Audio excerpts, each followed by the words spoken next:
it's an inversion of perspective, right? One of the things we touched on last week was how ultimately at its core, the original Candyman is still a movie that is told through the lens of whiteness. It centers Helen, she is told from her perspective ultimately, and it feels like the filmmaker is bringing in the white perspective, right? This movie is not that. And I don't know if the mirror and sort of inversion motif, if that's what she was going for, but I took it that way too. There's a lot of ways you can take it, but one of the ways I took it was, we're at the ground floor now looking up. We're on the street, right? We're not looking down at it from above. We are through the mirror. We're through the looking glass. We're seeing the other side. And yeah, I love all of that. And that's just the kind of care that goes into this movie.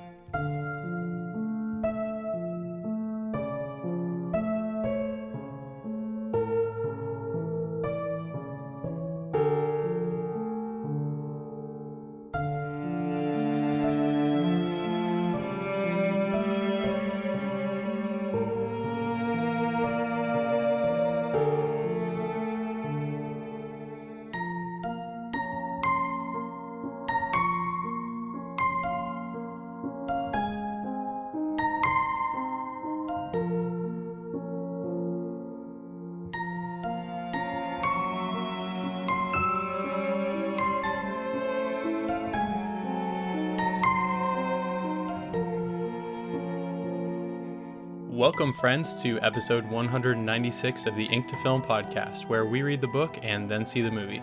I'm James. And I'm Luke. And this week, we discuss Nia DaCosta's 2021 film, Candyman.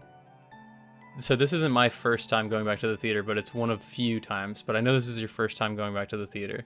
And was it a religious experience for you? What was it like? It was kind of a weird experience. But it was also an awesome experience. So my theater that I like to go to it's always been in this weird spot of downtown. And I parked across the street and had to walk over to it. And you get up to the theater and it seems like almost no one's there. There's like a couple of employees present and that's about it. So I check in and I go to the theater and then I walk in and I'm alone in the theater, like completely no one in there.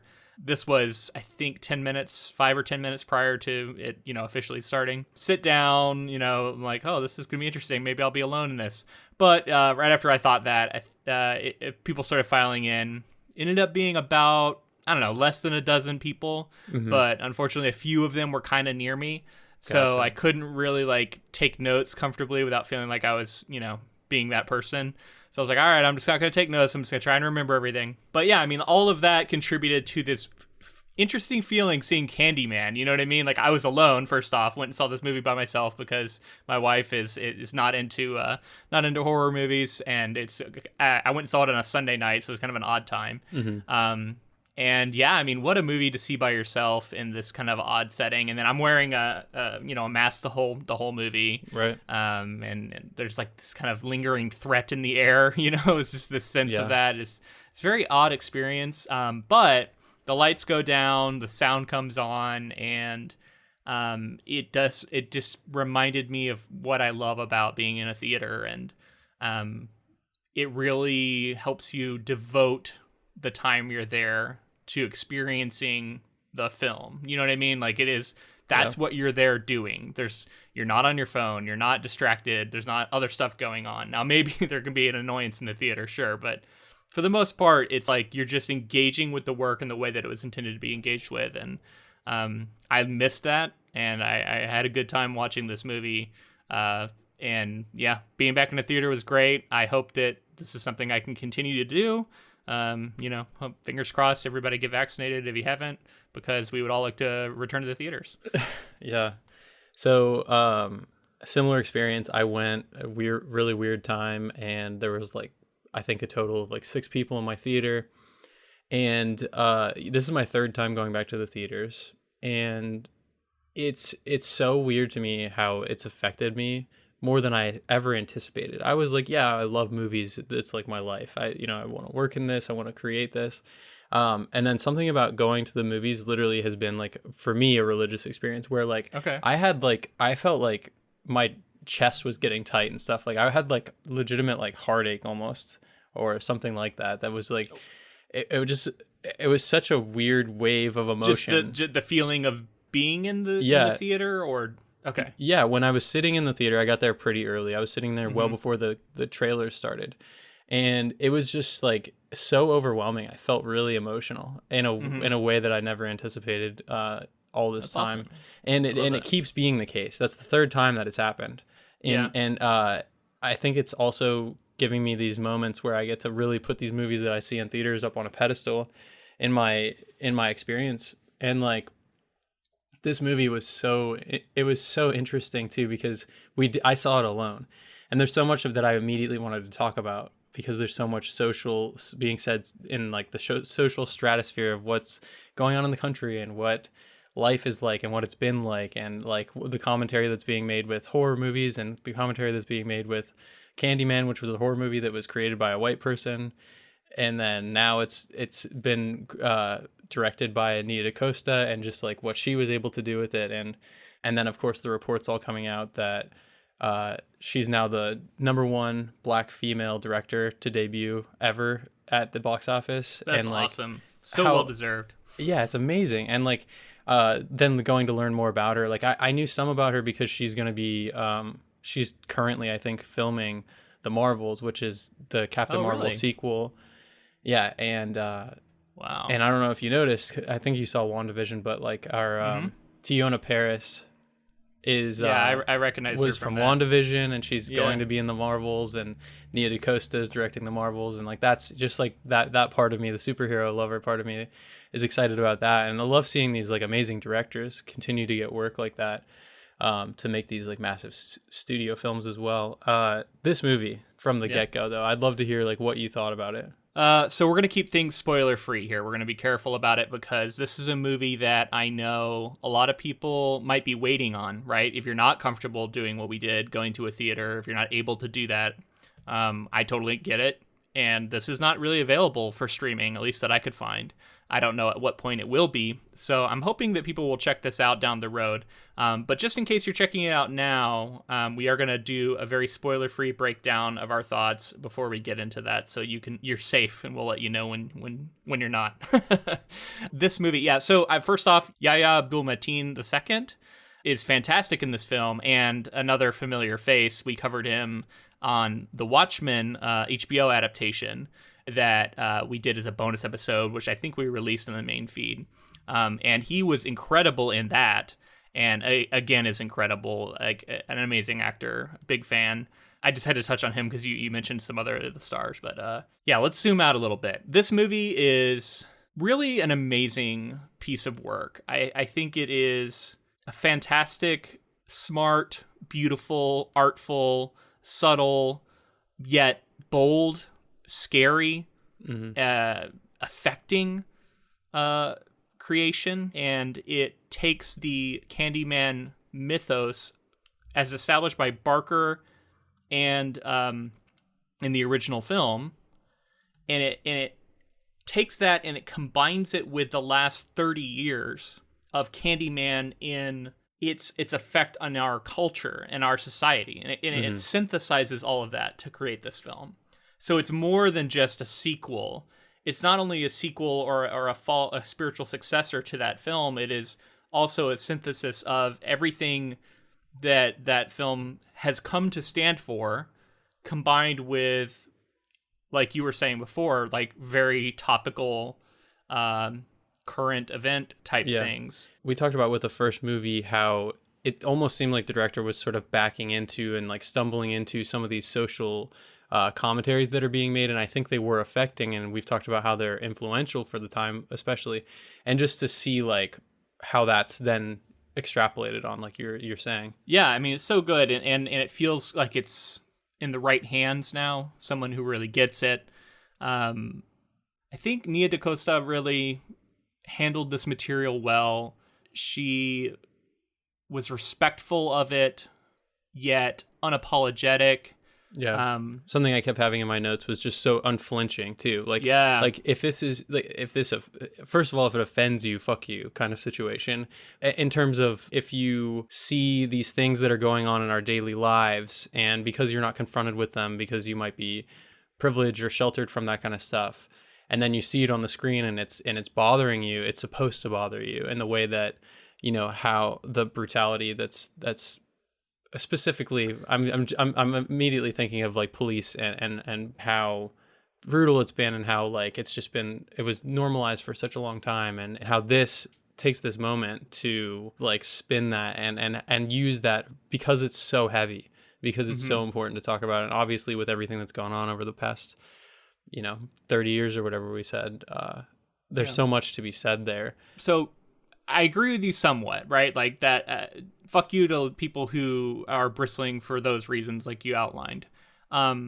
There is an interesting discussion to be had, and I don't think I'm the person to have it, and I don't think you're the person to have it either, but there is a big discussion right now in the Black community about Black horror in particular, which is sort of a ascendant genre, and the way that it is using depictions of Black trauma to create horror, and how that can be re-traumatizing people in the audience.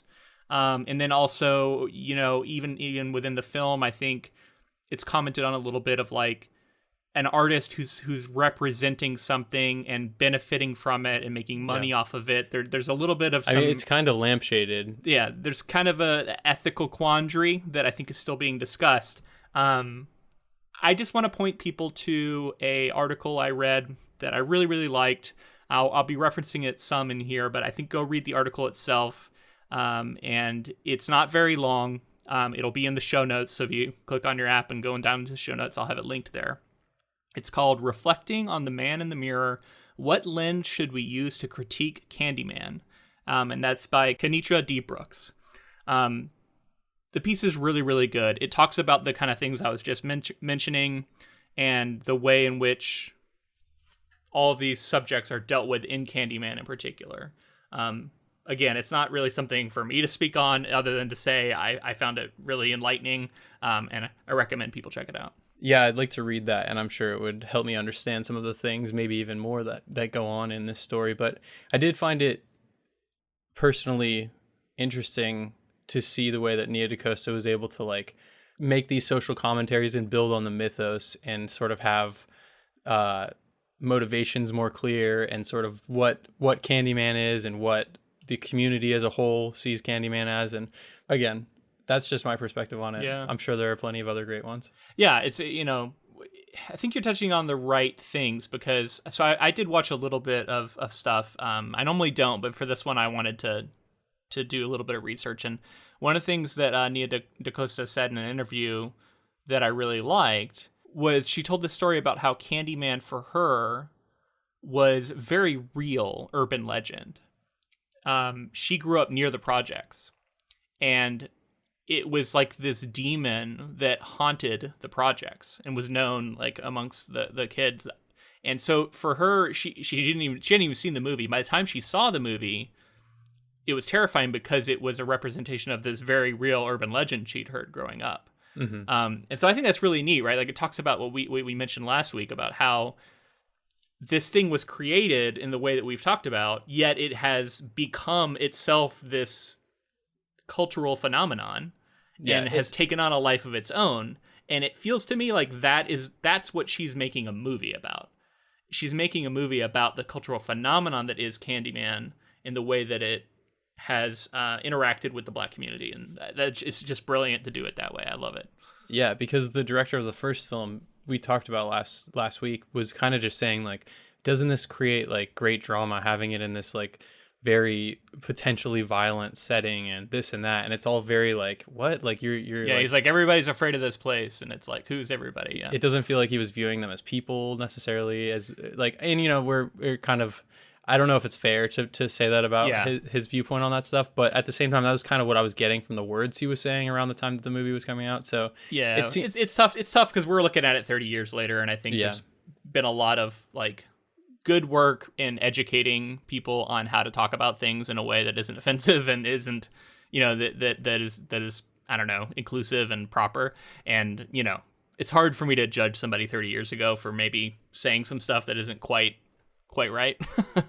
I want to give him credit. Yeah, I felt like last week maybe I didn't give him enough credit for making this film that has gone on to be such an iconic piece of work. Like, yeah, he's a white guy.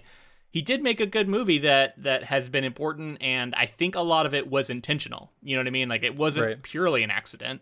Like, some of this had to be on purpose. So, well, anyway. And the changes that were made from Clive Barker's original story clearly show that. Like, the social commentary was there. It was just, was it done perfectly? Definitely not. There's plenty of stuff to point to that doesn't really hold up. But at the same time, the influence is there. And like you said, like planting this in young Nia DaCosta's mind and how that affected her and what it meant to her. That I just think this creates like such a more complex and like deep version of this story at this point. Well, we're still here in spoiler-free territory. I want to say this movie is expertly crafted. It is thematically consistent. It has a message that everything about the movie plays into. I felt like it was tight. I felt like it had everything I want from a horror film. It just, I don't know, like I think it's very, very good. I think people should see it, especially if you're a fan of the first one. I assume that there will be some people who don't like it, but I think I feel very comfortable in recommending this to people. Oh yeah, definitely. I mean, between the performances, some of the things that I had issue with in the original Candyman, and this partially due to age and just the time period that the film came out, some of those things were non-existent in this. Like this is like it's well shot. It's extremely creative. Like you said, like every shot is meticulously set up to tell the story of what the vision is here, and it's that you know, this community, Candyman, what he's always represented in, like the blocking, the shots that are there, even the start of the movie. It's not a spoiler to talk about the start of the movie, but in the start of the original Candyman, we had the bird's eye view coming into Chicago with the streets and the buildings and everything. And this one, and again, we got to talk about the beginning of it being mirrored. All of the production companies and the logos were all mirrored. Everything was mirrored. There was a guy in front of me who was like losing it when this was happening. Like, oh, the projection! He's like, He's we need to go tell somebody. He was losing it. That's great. That's an awesome story. So in the first few shots of Chicago, also that guy got up and left 1/3 of the way through the movie. Don't know why. Maybe he got a phone call or something. I don't know, but it was very odd. It wasn't for him. We'll just say it wasn't for him. Yeah. So some of the first shots we see in the movie are these inverted shots where we're upside down, looking up into the sky at buildings, and like, it was so visually awesome. And then the same kind of callback to like an aerial shot of Chicago and seeing it in different ways, and then the mirror motif throughout was just so strong, and I thought it worked really well. It's an inversion of perspective, right? One of the things we touched on last week was how ultimately at its core, the original Candyman is still a movie that is told through the lens of whiteness. It centers Helen, you know, she is told from her perspective ultimately, and it feels like the filmmaker is bringing in the white perspective, right? This movie is not that. And I don't know if the mirror and sort of inversion motif, if that's what she was going for, but I took it that way too. There's a lot of ways you can take it, but one of the ways I took it was, we're at the ground floor now looking up. We're on the street, right? We're not looking down at it from above. We are through the mirror. We're through the looking glass. We're seeing the other side. And yeah, I love all of that. And that's just the kind of care that goes into this movie. It also gets kind of meta. It is kind of a movie about making a movie about Candyman, which is really interesting. It's about art. Yeah, it's a movie about making art at times as well. Which I know that can seem a little like self-indulgent to people, but when done here, it's done in a fresh way because it's about specifically the things we were talking about earlier, like dealing with Black trauma in art for Black artists. And that's not something that I see dealt with like a ton. And so like I felt like it was fresh, even though that might sound somewhat familiar to people. And it's the kind of thing that appeals to artists more than maybe your average audience goer. But I loved it. So artists love art, you know. Artists love it, yeah. Can you believe it? So there's a lot of cliches, I would say, that do appear in the movie, but don't feel like cliches. So like having an art exhibit like in this setting with like snobby artists talking back and forth to each other and some of that stuff, and then but again, like I've said, some of the slasher scenes tended to be like they almost feel like disconnected from the story at certain points for the sake of being a slasher scene. I'm thinking specifically of the one in the school. Yep, we can talk about that one. Yeah, a slight spoiler, I guess, but that one felt like it was something where it was like excellent scene that needed to be executed in this film. And then it feels like it's you don't have to call it cliche. You can call it like an homage to slasher films. You can call it something like that. And I love that it's in conversation with that kind of stuff. Right. And if you're a Clive Barker fan, there is some interesting nods. I won't spoil what they are, but keep your eye out. There's a few little Easter eggs. So look for that. I do think we should talk about the fact that Jordan Peele was involved in the films that he's created so far, that he's directed specifically, and some of the ones that he's produced as well. But like the commentary that's being made and the way that, and I don't know how this will come off, but I'm just going to say it, like as a white audience member, like I'm getting a perspective that I wouldn't otherwise have gotten.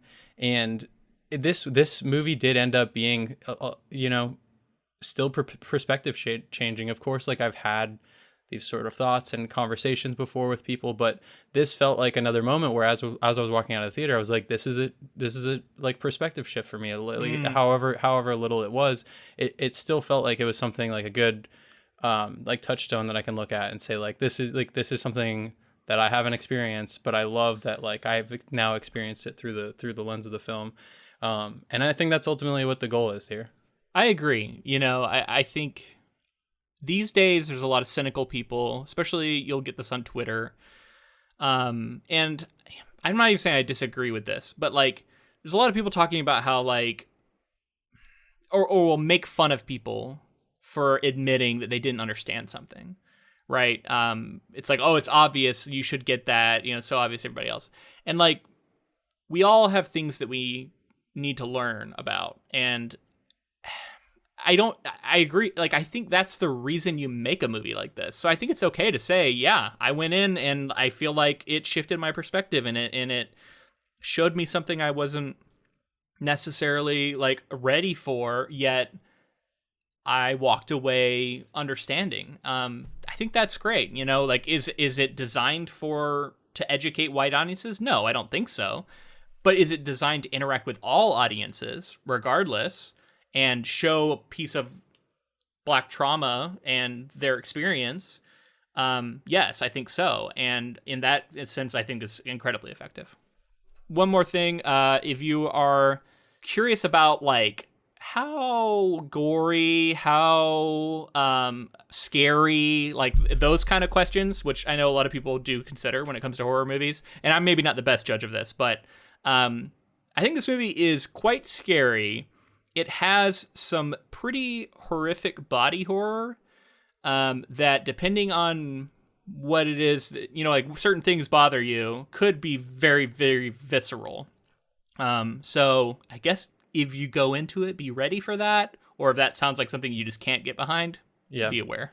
I think if you've seen the original Candyman, this one will probably, because of the update in just the art of making horror films, it's probably a little bit scarier than the original Candyman, but in terms of like gore and things that you'll see, I think it's pretty comparable. There might be a little bit more. I think the body horror is a lot worse in this one, in my opinion.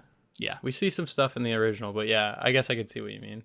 On that note, I think we should move into the filmmaker. Yeah. I don't know anything about her, so I'm really curious, like, how many movies has she made before this? Like, that kind of stuff. Yeah, it's exciting. I mean, she's young. She was born in 1989. Nia DaCosta is an American director and screenwriter.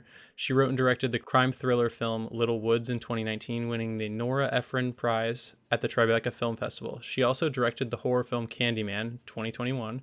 In August of 2020, she was hired to direct The Marvels, becoming the youngest filmmaker to direct a Marvel movie, beating the record set by Ryan Coogler, who directed Black Panther. Wow. So this is just her second movie, sounds like. What a confident film for being this early and for her being that young. I mean, she's younger than me, so that's pretty wild. Props to her. That's incredible. She hadn't directed a ton. She's very young, and a lot of these people are coming out of film schools now and just have like excellent visions and just like have these stories to tell. I mean, like I have some of her history here and background, and I think that you're going to really quickly understand like influences and like the kind of filmmaker, the kind of student of film that I aspire to be, and that I find to be most interesting in filmmakers, is the ones who look to others and the greats and sort of build upon that. She was born in Brooklyn and raised in Harlem. She originally wanted to be a writer. Her first viewing of Apocalypse Now sparked her interest in filmmaking, though. This led DaCosta to research 1970s film, where she found inspiration in directors such as Martin Scorsese, Sidney Lumet, Steven Spielberg, and Francis Ford Coppola. Citing Scorsese as a top inspiration, DaCosta enrolled at his alma mater, New York University Tisch School of the Arts. There, she met Scorsese while working as a TV production assistant. Wow, how about that? I mean, that's some favorites of the podcast. I don't think we've done a Scorsese film, but at some point I assume we will find one that's an adaptation. Yeah. I assume he's done it. We absolutely should. Martin Scorsese is a complete encyclopedia when it comes to film. I feel like he's seen everything, can talk your ear off about any of that. I've listened to so many interviews that he's given about that kind of stuff. And, you know, I love to see this kind of stuff, right? Like she's a student of film, had this film come out, won a bunch of awards. It was chosen for the 2015 Sundance Screenwriters and Directors Lab. Just like all of these things going perfect for her. And then she funded a short film version of what would eventually become her first feature film through Kickstarter with the help of 72 backers who eventually raised $5,100. Wow. Yeah. Well, I mean, that's humble beginnings, honestly, right there. And then at some point she has to get tapped by Jordan Peele, right? Like, because I remember when this was first announced, the assumption was Jordan Peele would direct it. I think a lot of people made that assumption, and I did initially. And then he clearly passed it on to her, or I don't know if he was ever truly in the director's seat for this or positioned to be, I don't know. But he chose well, and obviously this is a fantastic movie that got made. He is credited as co-writing the screenplay. I saw in the opening credits, so he's still involved. Yeah, I think he definitely wrote the screenplay, or helped, and was one of 3 people who wrote the screenplay. Yeah, I can remember him being attached to it for a very long time. Yeah. But and it is kind of weird. It's kind of like unfortunate the way that when you have a big name producer, they can overshadow. Because I think like unless you know and you listen to someone like us talk about it, or you like see some of these articles going around, like the majority of people are still going to think of this as Jordan Peele's movie because that's how it was marketed. It is unfortunate that the marketing works that way, but I think people who are in the know absolutely understand. And I think that Nia would be I think that Nia's ecstatic that Jordan Peele collaborated with her in this way and was able to help shepherd it. I don't think that she would be worried about it being overshadowed. And ultimately, she's about to direct a Marvel film, and it's not going to matter anymore. She's going to be a household name. And it's that, on one hand, you're like, oh, it sucks that you're getting overshadowed. But it's like Jordan Peele is a big name. He's got marketing potential. So there's a reason that marketers want to use the name to put butts in seats and get people to see your work. And then now they've been introduced to your film. So you have to live with some of it, I guess. And part of that process, I will say, has now led to the movie grossing so much money that now all the headlines say Nia DaCosta is the first Black female director to debut at number 1. Which is awesome. Yeah, incredible stuff. Congratulations. That is so cool. Obviously, I'm sure that you picked up on this as well, but they were filming again in Cabrini Green in the neighborhood. And, of course... Well, because the project itself has been torn down, right? Right. The project from the original film, is gone now. But that little neighborhood area, the row houses, the small houses and everything, I think those are still there. But the movie's even commenting on this gentrification that's going on, and I think that engaging with that subject as well, with all of this going on and the history that's actually there from this film already. It's just so clear. It's like that has to be talked about, and the way that it's handled, I feel, is really poignant. I think that has a lot of good points to make. But if you're ready, I think it's time to jump into plot. Okay, so passing through the mirror now, and we are on the spoiler side. If you are going to see this film and you want to remain spoiler-free, check out now, come back later. If you've already seen it, stick around. Okay, so 30 years after the events of the first film, Anthony McCoy is an artist living in Chicago with his girlfriend, art gallery director Brianna Cartwright. One night, Brianna's brother, Troy, shares the urban legend of Helen Lyle, a graduate student who went on a killing spree in the early 1990s. The story goes that her rampage culminated in a bonfire outside of the Cabrini Green housing project, at which point she attempted to sacrifice a baby. The residents were able to rescue the child from Helen before she perished in the fire in an apparent act of self-immolation. Desperate for a creative spark to turn his career around, Anthony latches onto the story and roams around Cabrini Green looking for inspiration. He eventually has a chance encounter with William Burke, a laundromat owner who introduces him to the story of Candyman. When Burke was a child, he had a frightening encounter with Sherman Fields, a hook-handed man whom the police believed was responsible for putting a razor blade in a piece of candy that ended up in the hands of a white girl. Burke inadvertently alerted the police to his presence in the walls of one of the tower's blocks, leading them to beat Sherman to death. Sherman was later exonerated when more children received candy with razor blades. The legend goes that repeating the name Candyman 5 times in front of a mirror invokes Sherman's spirit, at which point he appears in the reflection and kills whoever spoke his name. And so much to talk about. I guess let's back up to the introduction of these characters. You mentioned the whole gentrification angle, and once again, I think it's notable that these characters are positioned as wealthy, liberal, well-meaning people, right? Now, they are people of color here, whereas in the other movie, there was mostly white people.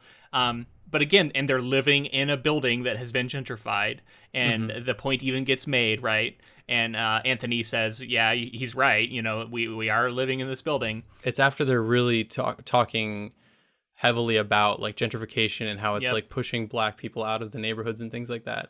And then one of them says basically, yeah, like, you know, you're living in this building, which is a product of that. And they're like, well, yeah. And that's something that's interesting to talk about because that is something that's going on.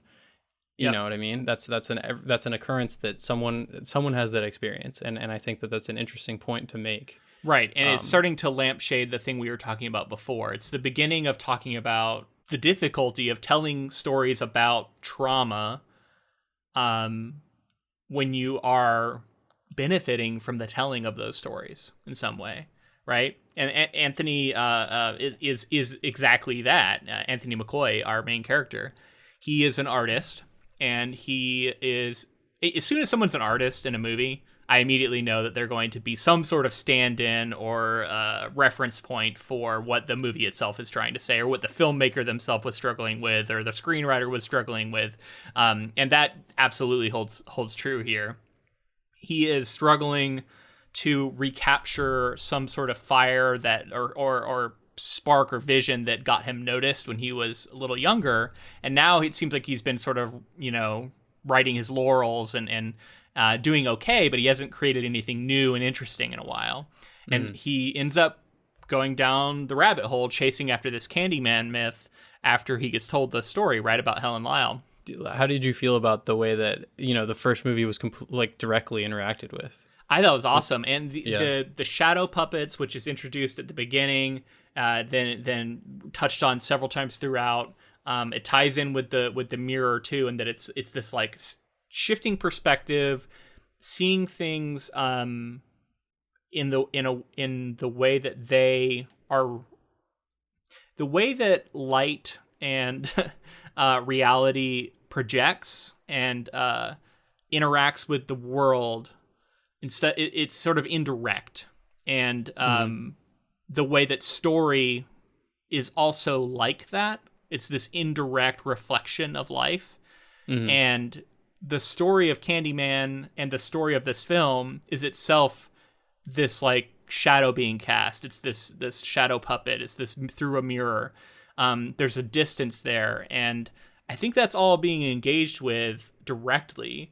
And then you have, again, this artist character at the heart of it who's trying to look for a piece of art that he can create for his own, career, but he's looking to sort of mine trauma.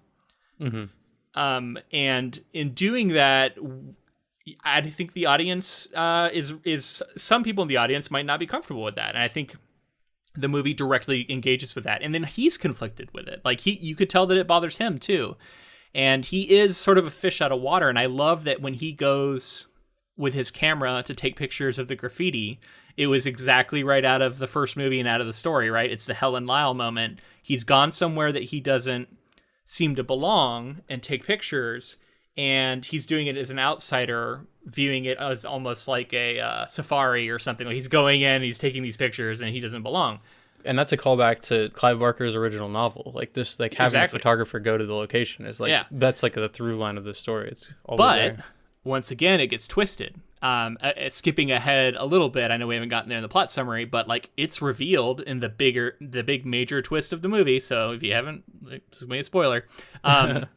He is the baby from the first movie.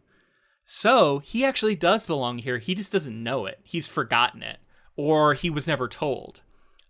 So it's that inversion, right? It's like he seems like he's got that distance, but he actually doesn't. So I just love the way that it sort of fakes me out going one way, goes another. Very clever. That big twist moment was so cool. That reveal is so much fun because it adds layers, like so many layers, like you talked about, like just him going back to literally the place where he was kidnapped and like went to the site of the fire seemingly.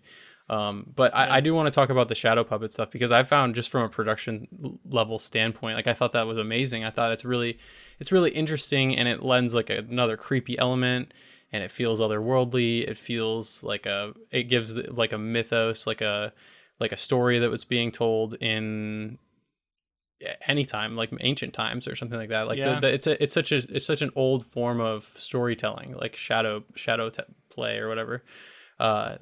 I thought that was awesome, and it looked great, and it's nice to get something much visually different to look at. Like we have this live action film, and then we also have this, shadow puppet stuff that looks amazing. And I couldn't find anything. I really looked to see like if there was like full on performers or if that was like a CG rendering kind of thing. Oh, but if it was performers with their hands and everything, you could see like that's the stuff was amazing. I love that stuff. Yeah, I don't know how it was made. I'm assuming at some point the bonus features will come out on the Blu-ray or something. Yeah, right. Which I would be interested to see how that was pulled off. But it looks great, and it then ties into the he has this art show where he's clearly playing with some of this, right? Like there's the you look through the mirror to see these paintings. He's playing with perspective, and what follows when Candyman actually shows up is again like you're seeing reflections, you're seeing shadows, and I don't know, just all of that is consistent and it all works. Loved it. He also gets stung by a bee early on here, and I love that there is a physical, visual manifestation of the possession. As he gets obsessed with the story and it begins to affect him, we see the spreading necrosis, I would call it, from this bee sting, and it is so gross. I have tryptophobia, which I don't know if you're familiar with that, but it's like little clusters of holes. Really, really skews me out. And the further that this progressed, the worse it got for me. Nearing the end, it was like real tough to look at. All over the place. Yeah, real hard to look at. Just even thinking about it now, I'm getting shivers. It was very gross. But that, not everybody's gonna be affected in that way. But like for me, that was rough. It was grosser than anything I'd seen in the other movie.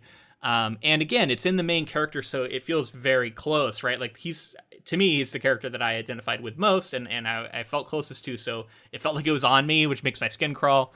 It was bad. But also good, because it is a physical manifestation to where you can track throughout the movie how much he's being sort of changed by his interactions with Candyman. And he's also like kind of becoming Candyman, which we'll get into.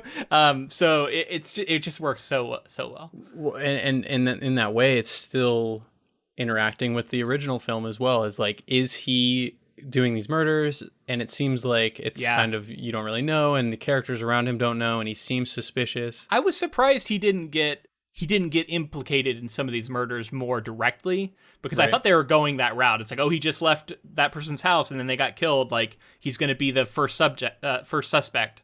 Honestly, this movie's very tight. It's an hour and a half. I suspect some stuff was cut from it to get it down to that length.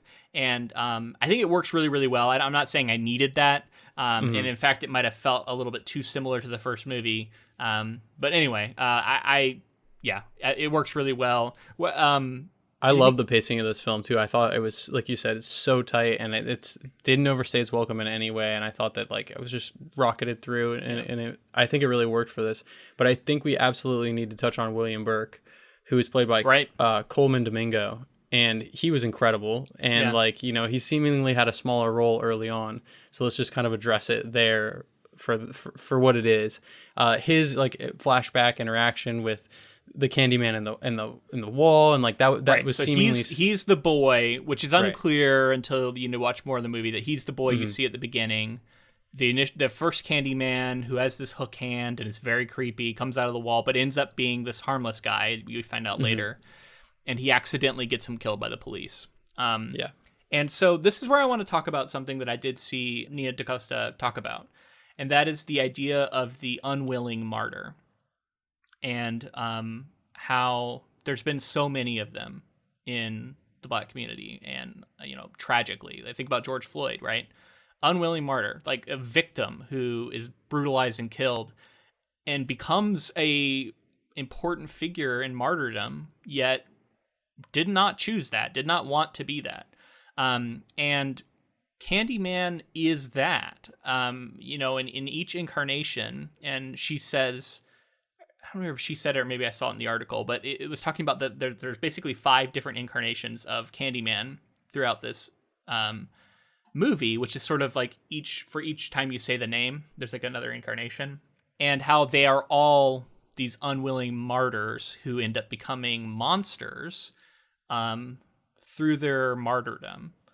I don't know, like it's just really fascinating, because it again goes back to what we were talking about how it's odd that people like Candyman so much, but he's powerful and he's vengeful, and yet he's a monster, and yet he perpetrates violence against his own community. And I think it's messy, and I think she's talking about how trauma hurts people, and it hurts the Black community even as they rally around it, right? It's just, again, I don't feel like I'm the right person to really say this, or to talk about this, but I noticed it, and I was affected by it. Yeah, and that's something that's taken in this movie and shown even more clearly. Right. Whereas in the other movie, there wasn't 5 in the other one, right? Like, I think it was just the one, right? Or did I? As far as I know, yeah. Well, there was the other guy who acted like he was one. Well, all I mean is that there was a Candyman who was like the guy who obviously was like tortured with the bees and everything. Right, like Tony Todd's character in the first one, right? But there wasn't any other Candyman that I remember as far from as that we know, movie. Yeah, there was the guy who pretended he was that, but he didn't die, and that he wasn't killed by police. The first Candyman was that character from the first Candyman as well. Yes. And then so that follows true. So it's like other people who had similar situations that happened that like became embodiments of Candyman along the way. And I think nearing the end, we see another one. Yeah. So let me go ahead and break down the 5 different Candymans, because I think it's important to note. So the first Candyman version is, well, I guess this is the first after Tony Todd's character. Yeah. We see this, I think, at the end, at the very end credits. It appears to be a man who dies from a white man's axe to his back. As he argues with another. This is coming from that article I referenced earlier, and she notes that she couldn't figure out if this was a real person or not. But the second one that gets shown in that reel at the end, the shadow puppetry during the credits, is George Stinney Jr., who I actually did research on, I think, for Lovecraft Country. I think was someone I read about, and just an absolutely tragic figure. Or maybe that was just around that time, but for some other reason I did research on him. But this child was convicted for murdering 2 white girls in South Carolina in 1944, and he died by electrocution, becoming the youngest person in modern times to die in the electric chair. Wow. So, that's awful. and we see at the end getting strapped to the electric chair. And so that's referencing a real person. So that's one. And then we got the third is James Byrd Jr., who is another real person, Black man who was dragged to death in 1998 while chained to a truck by 3 white men in Jasper, Texas. And that's another one I think I've heard about.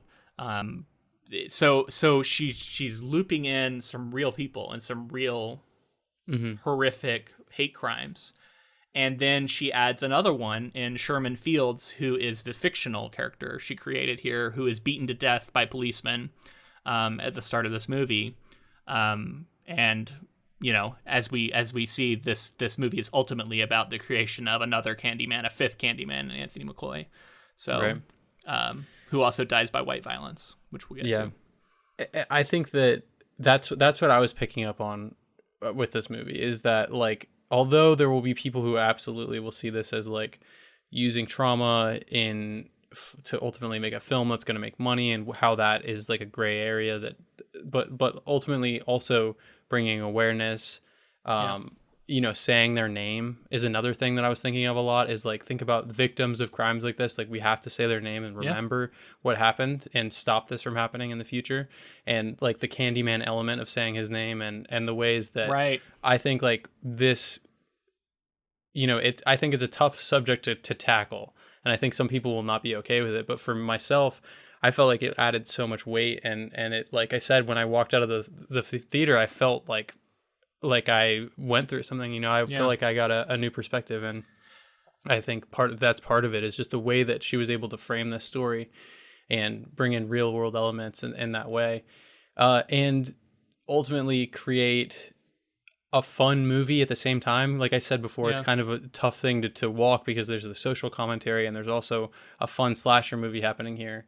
And so you kind of have to be of two minds as you go through it and be able to like roll with how things are playing out. But ultimately for me, like I liked it. It worked for me, and I found it affecting.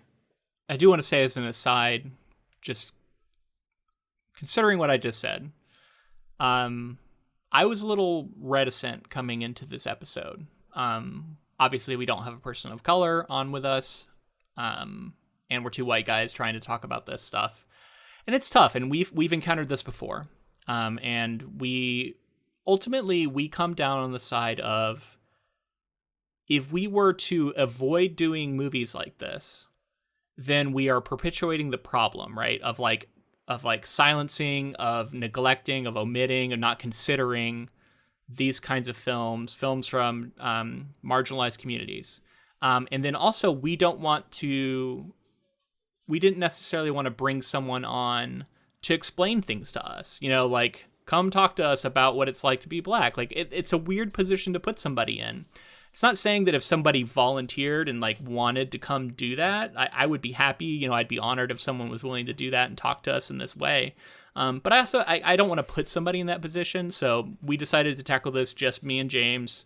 And it's a difficult thing, but again, I think it's worthwhile, and it's something that I want to do, because the alternative, it's the same thing with like when I'm writing stories, like the alternative of like not having to worry about how I'm representing everybody who appears in my story is to write a story with a bunch of white people who are just like me. And then that's the problem of whitewashing and not having a diverse story. So that's awful. That's not what I want. So we just have to go into it knowing that it's tricky, and just try and be as careful as we can. Anyway, I'm not sure how much the listener cares about this sort of stuff, but I just wanted to share that this is something that I think about a lot, James thinks about a lot, and we tried to figure out the best way to do with topics like this. Yeah, and I echo all of that, and just that, like, this representation does matter in a major way, because it's like this is our daily lives right now. Like the things that are going on socially right now are directly tied to some of the commentary that it's incredible. This movie was supposed to come out in 2020, right? Yeah. And, you know, and then George Floyd happened last year, and just, I mean, it's just insane. Yeah. And it has been going on. I mean, this is just a clear example how this has been going on for as long as America's been around, I think. Right. Yeah. So let's jump into the next section here. Inspired, Anthony develops an art exhibit around the legend of Candyman and showcases it at Brianna's gallery, but is dismayed when he does not get the kind of reaction he was hoping for. That night, one of Brianna's co-workers and his girlfriend are slaughtered by Candyman after saying his name 5 times in front of a mirror. Their bodies are discovered in the morning by Brianna. More people are killed after repeating Candyman's name, including an art critic and a group of teenagers. Meanwhile, Anthony begins to undergo a physical transformation stemming from a bee sting he suffered on his hand while walking around Cabrini Green. The sting develops into a scab that begins to spread and cover his whole body. Anthony later goes to a hospital to get checked out, where he learns that his mother lied about where he was born. Anthony soon pays a visit to his mother, who reveals he was the baby Helen Lyle saved from the fire the night she died. What a twist. Yeah, though the truth is that Helen saved him from the first Candyman, Daniel Robitaille, who abducted him and planned to sacrifice him in the fire. She never told him about it because she wanted Anthony to have a chance at a normal life. The community had vowed never to repeat the legend of Candyman after that night, and his mother fears that will happen to Anthony now that someone has broken their pact. Anthony leaves, resigned to his fate, and wanders the row houses of Cabrini Green. After saying to his mother, "Do I look normal to you?" Which I thought was a really affecting line, especially considering just how transformed he is. And also like thematically poignant because it's about that, like, is hiding the past, does that truly protect people, right? Like like difficult past, like painful past. And this is, a question that I'm sure a lot of people in the Black community have to deal with. Like, do I tell my children about this? Should my parents have told me about it? And I'm sure that there are decisions made all the time to either tell or not to tell. And a lot of it is that, like, I didn't want to burden you with it. I didn't want it to make you grow up in a certain way or what have you. And I think here Anthony, at least, is saying, like, this is a part of me, and I don't know, it feels like he's not very happy that she hid it from him. Like, he would have preferred to know. Yeah, I mean, that revelation was honestly really smart, and I feel like I should have seen it coming, but exactly. I was like, of course. When it happened, I was like, of course. Why did I not see that coming? As it was getting closer, I started to realize, but it wasn't the exact moment that it was revealed that I finally figured it out. But it's not like, I'm sure there are people who figured this out, because it's not like that well. Like, you should figure it out if you're just thinking about it. I don't know why I didn't either, but I was like, oh shit, of course. Yeah, timeline wise, it makes so much sense too. Yeah. Let's talk about the gallery though. The art guy and his girlfriend. So his name's Clive, which I thought was interesting, considering Clive Barker. I don't know if that was a direct reference or not. He's awful, man. How can it not be in some way, right? At least the name has to be, like, whether it's not supposed to represent him, but it's the name. No. Yeah. But anyway, this guy is fucking awful. He's got this annoying girlfriend who. And so one thing that might sound kind of like a criticism at first, but I'm gonna sort of outline it here. I talked about in our last week's episode that the original Candyman film felt different to me in the sense that a lot of the people who died didn't transgress in any way that I'm used to in a horror movie. It really seemed senseless, a lot of the deaths. And something about that made it very visceral and shocking. Like a dog getting its head chopped off. What did that dog do? Anyway, in this movie, I can't say the same. To me, the people who die in this movie all transgress in ways that I am used to seeing in most slasher films. However, I do think that that's intentional. Because in doing that, she makes Candyman as a presence a sort of figure that you can be like, damn, that's some intense, scary shit. That's some violent shit. But I kind of am rooting for him in a way that is difficult to always do in that first movie. But throughout this movie, as I thought about it, I was like, everybody Candyman kills kind of has it coming in some way, or has done something to, I mean, they don't have it coming, obviously, but like, there's something they've done in the film that's a transgression that, in the language of cinema, makes us feel okay about them dying. And I can go through each one and talk about it, but like, obviously the guy who runs the art exhibit, he's been terrible the whole time. He's like up his own ass. He's having this, dalliance with someone who's like working for him. So it's obviously like a power dynamics fucked up here. She doesn't seem particularly great either, like the way she's talking about everything. They both seem out of touch, and then they both die. That's normal horror movie stuff to me.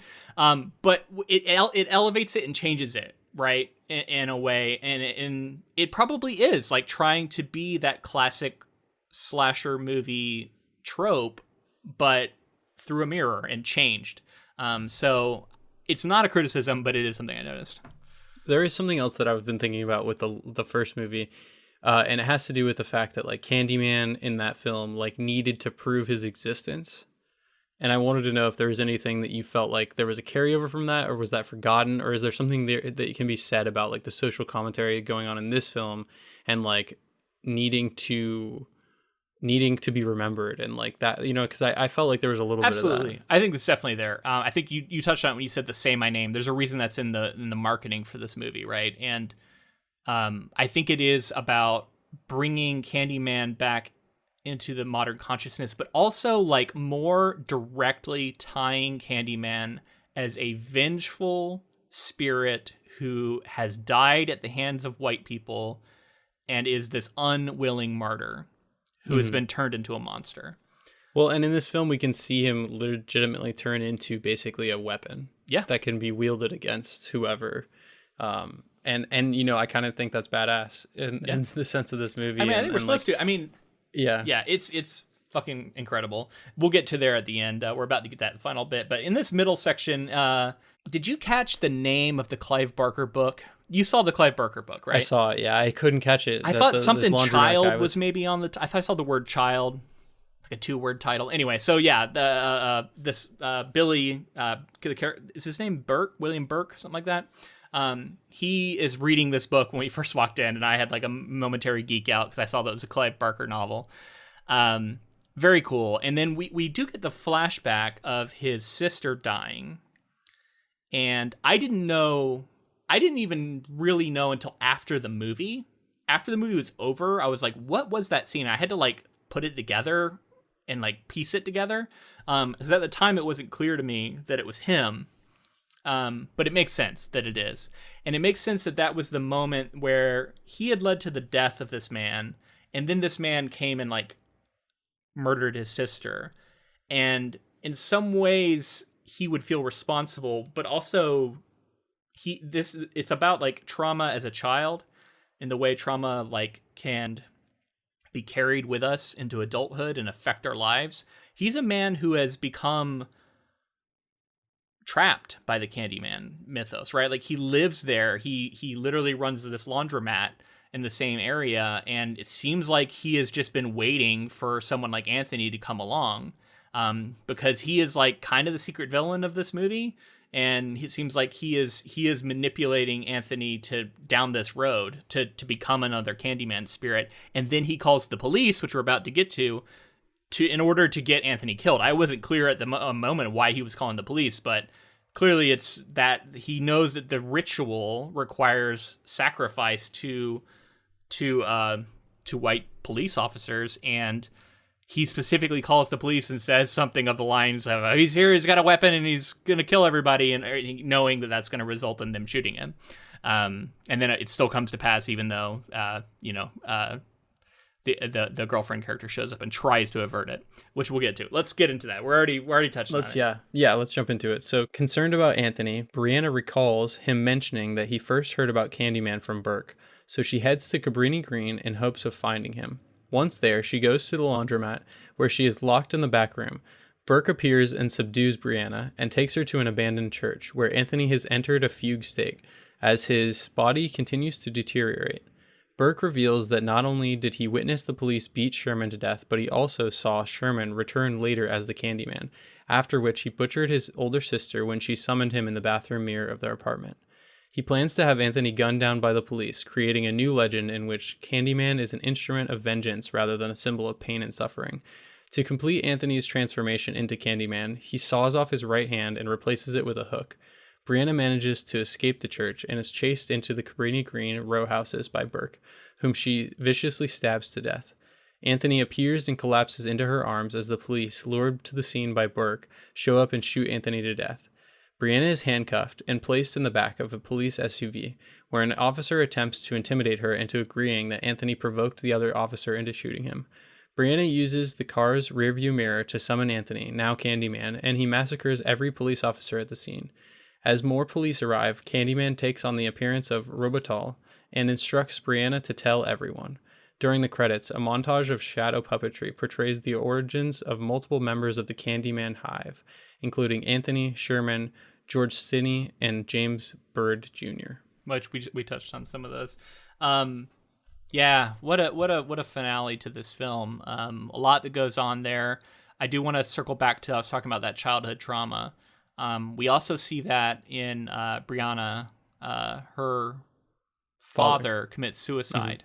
Now, it's not because of Candyman. I didn't get that implication yet. I think it is included because it is, once again, talking about how trauma affects us as adults. Was kind of my reading on it. But then also, like, it's another sign of, like, an artist who is so deeply caught up in their art that it actually is wounding them. And that's, we see that in Anthony, and I think I can sort of extrapolate out to the people involved in making this movie a little bit, right? Like, there had to be some real pain experienced in the process of making this movie and referencing these things, and re-traumatizing yourself as you explore, I'm sure, things that have happened in their own lives. And so I think it's really interesting and powerful to include those details, because, again, to me, that's speaking within the context of the story itself, but then also about what it's like to make a movie like this. Of course, bringing in real people who died from brutality in ways like this. Yeah. That does make all of this really real for anyone who's of course, you have to understand these characters, and you have to understand, like, their stories, and then thread that into this story, and how you're also kind of grappling with, like, is this going to be something that people respond to, or is it just going to, like, completely put people off? So I could see that being really difficult. And I want to talk about the scene where Brianna's there with Anthony, and, like, the cops come in, and, like, how that was a devastating scene. That scene was it's shown through shadow again, right? Like, it's the shadow puppets on the wall, but it's this blue. There's this blue of the flashing lights. She has called the police have arrived, and for a moment she's hopeful. She's like, I need your help. And of course, she calls out to them. She calls out to them, and of course too often we have seen that people get called all the time, and it's a big thing in Portland, for example. Just to throw out an example of people calling the police on someone who's having some sort of mental break, or is in a crisis of some kind, and they need help, and the police show up and kill that person. And unfortunately, that has happened way too many times, and I think that's what she was touching on here a little bit, of, like, if you're a white person, you would assume they're going to help you, but that's just not the case. And I don't know about you, but I couldn't help but think about Breonna Taylor during the scene too, because there's the moment where you actually think that Breonna may have been shot. Yeah. You're like, she calls out to the police, and then they come in and start shooting, and you're like, holy fuck, did they just kill her? Yeah. I wonder if that was the name, because it's Brianna and Brianna. I'm not really sure if the names are exactly the same, but they're very similar. So I wonder if that was deliberate, because you're right. You're absolutely right. Yeah. That scene was devastating. Yeah. And then to get to the scene where she's in the back of the police car. So you have a cop who is telling her kind of the two different options she has, and, like, it's either go to jail or agree with this bullshit version of the events that I am laying out to you. And then she chooses a third option, right? Like, she asks to have the mirror turned towards her so she can see herself, and she summons Candyman. And this scene is up there with what I felt like. I guess I don't want to spoil it too much, just in case it's a different project, but, like, Yahya Abdul Mateen II has an incredible series of scenes in Watchmen that this reminded me of. I guess I'll leave it at that. There's a little bit of supernatural, definitely very powerful moments, and again, he's fucking hovering. His head is a cloud of bees. He's got this hook. He's vengefully slaughtering all these police who've just, murdered him. It's such a fuck yeah moment, and it's so righteous and scary at the same time, right? Because Candyman is still this figure that you're like, I don't fucking know what this. You're not 100% sure that he's not going to kill Brianna. Yeah, no, you're not. I wasn't, and we see Tony Todd for a moment there at the end too, where his face is there. So it's sort of the unification of all of these people. And it's still tragic, right? Because ultimately, Anthony is this unwilling martyr.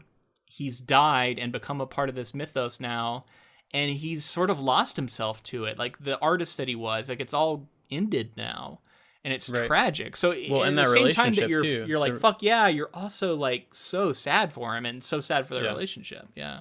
Yeah, that scene, we got to talk about Tony Todd showing up because Yeah. like that was a massive moment. I mean, how cool is that? Very cool. He It reprised aged the role. down. It seemed like they tried to make him look like he did in the original movie, which like I get why you do that. You know, you want Yeah, it's cool. Supposed to be I mean, a he's like an spirit, so he's not ageless. supposed to Exactly. age. Yeah. Yeah, I just thought that was awesome to bring him back. And then you mentioned it. We've talked about it a little bit here and there, but the shadow puppetry stuff at the end of the film. Yeah. I thought it was just going to be sort of a recap of the film or something to say like. Yeah, I was shocked that it was kind of new information. Yeah. It was new information, and I was like watching it, and I was like realizing that these are just atrocities, like just brutality that happened, and realizing that it's the other Candyman and like the other people that have been mentioned. Ties and it all like, together. Yeah. that was an incredible way to end the film, and again very poignant and left me walking out of the theater. I do think it would be very easy to miss it, so it's interesting to include it at that spot. Well, I know people got up and left my theater before that was over. Did they really? Yeah. So I think most people stayed in mine, but Nia DaCosta raised the fucking bar on credits. This is above anything I've seen. This is beyond any sort of like clever, oh, we're gonna have some fun like, you know, photographs, we're gonna have, you know, some flashiness, we're gonna have some no, this is on another level. It was back at the art exhibit. It's a projection on the wall, which I don't know if that was digital or not, but it looked like legit, like it was actually done with a projector. And at the same time, you're getting important information from the movie. You're getting the projection of the actual credits of the film.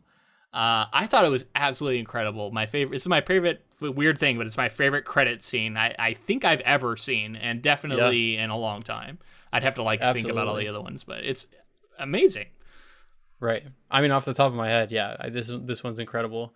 And because you know me, man. Like I famously affecting. was like, I get like fucking fast forward through these things. I don't need to see them all. You know, like I appreciate that people want to have their name on it, but sometimes they go on for a really long time. But like, and you know, Marvel movies in particular, because you have to wait to the end to see the final, you know, whatever. Yeah. But this was like, okay, I'm fucking wrong because this was incredible. And if you're gonna hit me with something like this, then I'm all in. Just amazing stuff. So we skipped over a part we kind of touched on earlier, and I want to circle back to it. And that's when the white girls at the, I think, high school or college, not really sure, are in the bathroom, and they summon Candyman. All four of them line up. A fifth one's there who runs off, which I thought was pretty funny. And again, they all transgress. And I mentioned that for how everybody I think in this movie does, because we see them bullying the black girl who comes into the bathroom. And so they all kind of deserve it. You know what I mean? Like just a little bit in the language of cinema, right? To where we can kind of cheer for Candyman as he brutally kills all of them.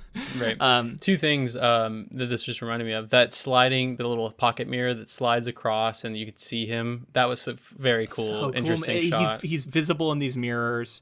The other thing is the bees. The way that the bees like are inverted in the inside of the mirror was so cool. It did feel like a cliche sort of slasher film scene too, right? Like the teenagers just say the name, and then the bad guy summoned, and then he kills everybody or whatever. And then the bullying obviously helped us deal with the fact that they were clearly assholes, and and then the perspective of this girl who's just in the stall and just like dealing with that, walking out and seeing that. I was happy, I will say, because I feel like in the first Candyman, that girl may have died as well. Yep. But in this one, you could see the change in sort of motivation and like. Well, it's positioning the character to be a character that I think more people are going to be comfortable cheering for. Whereas I was conflicted after that first movie of like, should I like Candyman as a creature? You know what I mean? Like he's pretty indiscriminate with his violence. It felt like to me. So another thing that I wonder how people will like Candyman film, like fans who love the original film, I wonder if they'll feel any because I felt like the sexiness, wasn't really there. And was it because the ritual wasn't completed until the end when Tony Todd showed up? And I'm specifically saying like a Candyman with the hook when like, you know, when he's showing up and seducing his people into like basically Right. wanting to die. Yeah, that's true, because we get this other version of Candyman. It's the one we see the most, actually, right? And he's Yeah. not sexy. But, yeah. I mean, Yeah. that guy, yeah. So, and he becomes Candyman eventually, so, like, I think he takes on, like, by the time he dons the mantle, I think he's right up there with Tony Todd, I think most people would say. Right. I mean, he looks pretty horrific in his, like, burned, like, hive fleshy skin that still creeps me out. The way that it's just a different approach that Candyman had in this one. Like there was like this sort of seductive part of his like killings that wasn't really there anymore. Tony Todd's Candyman came back. Yeah. He died in the first one in a fire.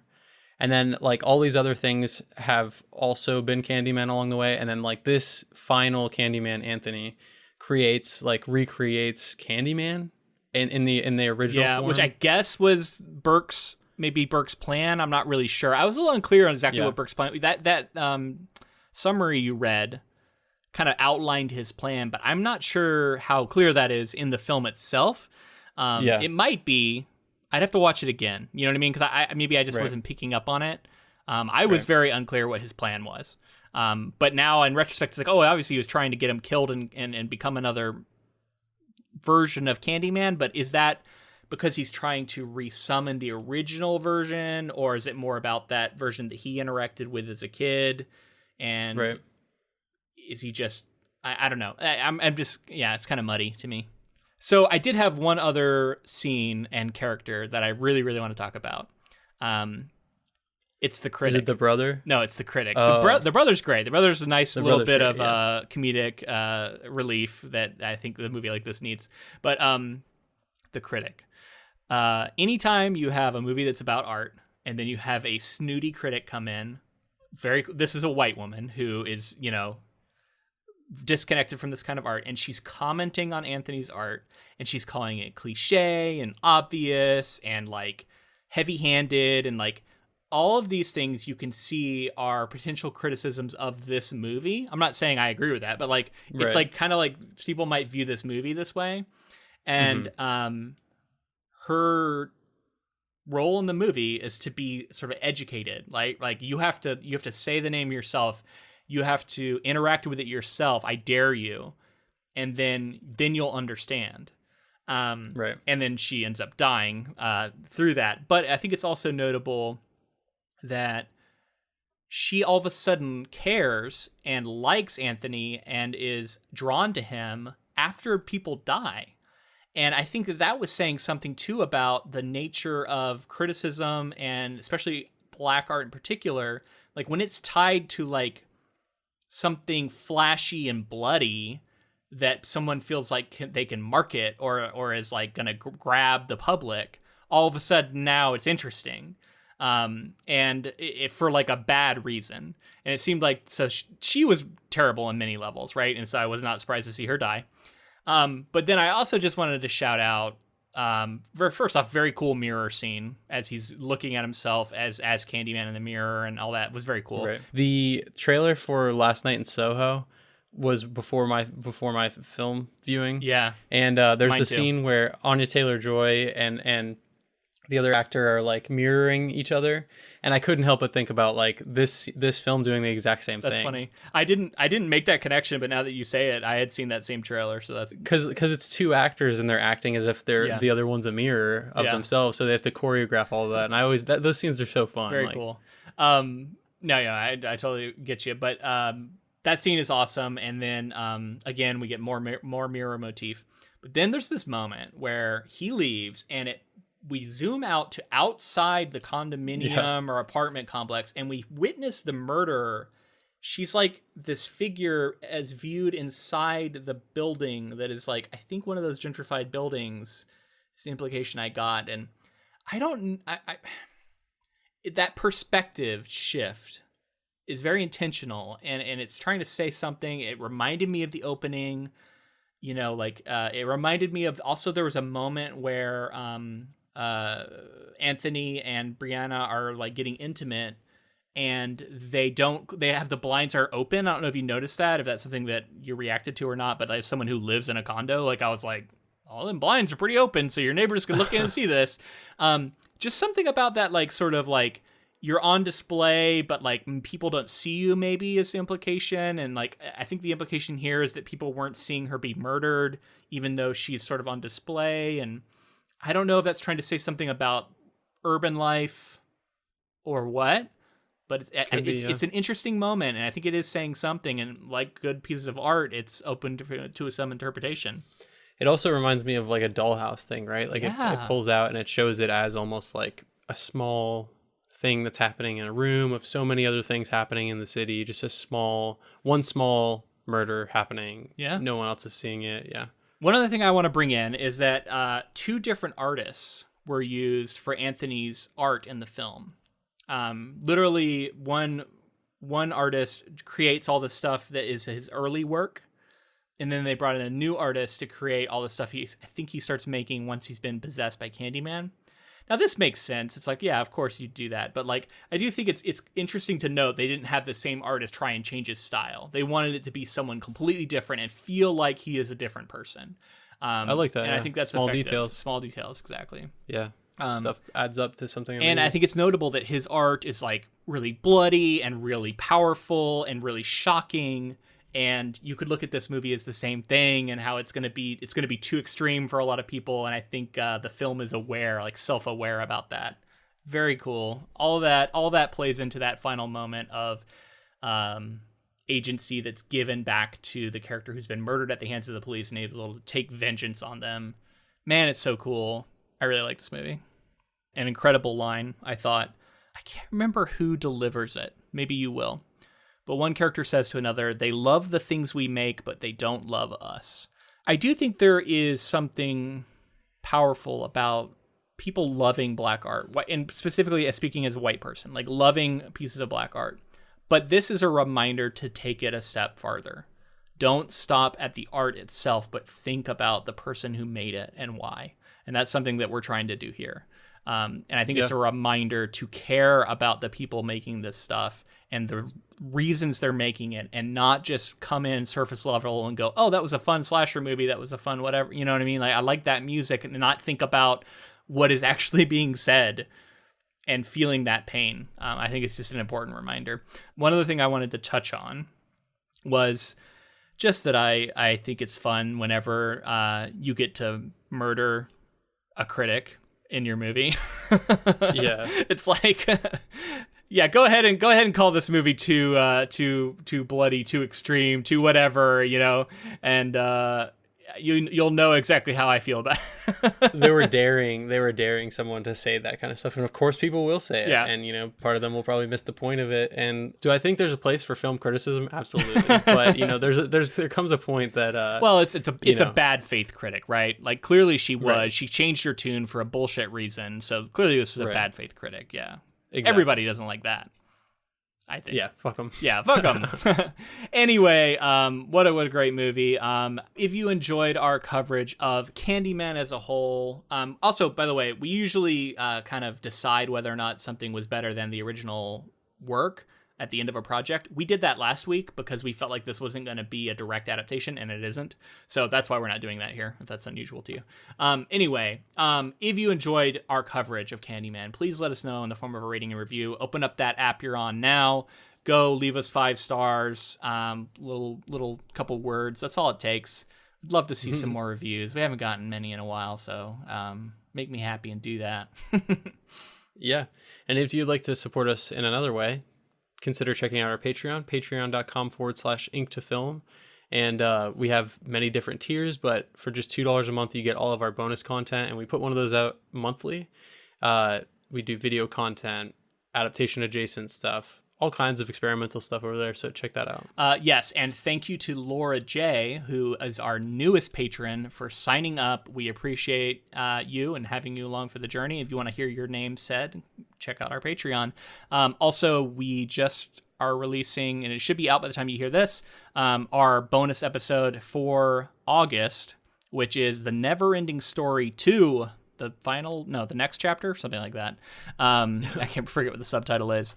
Not a good movie, but you can hear us struggle to talk about it, and I thought the recording was fun. So if that sounds interesting to you, check that out. It'll be on our Patreon. Yeah, and make sure to check out our social media accounts. We're on Facebook, Twitter, and Instagram, all of those at Ink to Film. We have the Council of Inklings as well on Facebook, where we post polls and all kinds of other stuff, so it's a good way to stay in touch. And thank you to Vivek Abhishek for our intro and outro music. All right, here at the end, the only thing left to do is to announce our next project. Do you want to hit him with it? It is The Handmaid's Tale. Right, Margaret Atwood, and the Hulu adaptation. The Hulu adaptation is massive, right? Like, I've seen it referenced so many times. People love it. There's multiple seasons. That's all well and good. I'm really excited to read a novel by Margaret Atwood. She is a figure that I have heard about so much. People love. I just know I'm going to enjoy this book. So I'm really looking forward to reading it, and we'll be getting into that next week. So if you're a fan of Atwood, definitely check that out. We hope you stick around for our the remaining projects we have this year. Dune, by the way, coming eventually. Our 200th episode. We're going to do some sort of celebration for that. A lot of fun stuff coming down the pike. So make sure to stick around for all of that. Well, until next time, keep adapting.